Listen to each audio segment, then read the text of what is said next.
You ever been so right that you're actually wrong? I remember many times in our marriage, I would be so right about something. I mean, you could ask anybody in the world, they would come before us and they would say, JR is absolutely right in this situation. But by the time I got done talking about it, I was so wrong. You ever experienced that before?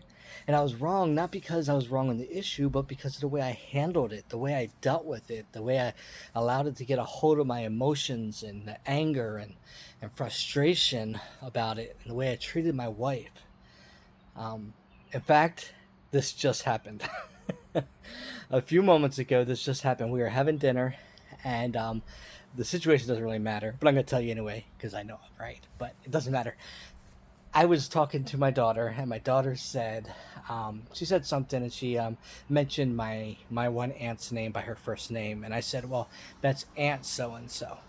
I said, "On our side of the family, we say aunt. Now, on your mom's side of the family, they don't say aunt and uncle." Because this was always something that frustrated me. Is there are times where my wife and her sister they'd be talking, and they would just say the person's first name, and they wouldn't say aunt or uncle. And my wife jumped in right away. She goes, "Yeah, we always say aunt and uncle. We always do that." And I'm like, "No, you don't." She's like, "Yes, we do. We've always done that." And I'm starting to get all stressed out and frustrated about it because it was always something that really bothered me. And I'm like, I know 100% I'm right on this because we've had conversations about this. And then I realized I am making such a mess out of something so stupid and so insignificant, and yet I'm getting irritated and upset about it. And we're going to get into a big fight about whether she says aunt or uncle, or she doesn't say it, or if I heard this or heard it wrong. And it's just absolutely ridiculous. And I actually applied what I've learned over the years. I just kept my mouth shut.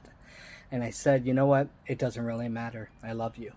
And to my wife's credit, she did the same thing. She said, in fact, because we're going to be visiting her family in a couple of days, if you hear me say that, just gently tell me that did it. And I said, yes, I will, and I will do it gently as well. My friends, we allow things in our life to become these huge things sometimes, and it doesn't need to be that way. Just let's just love each other and let's keep everything in perspective.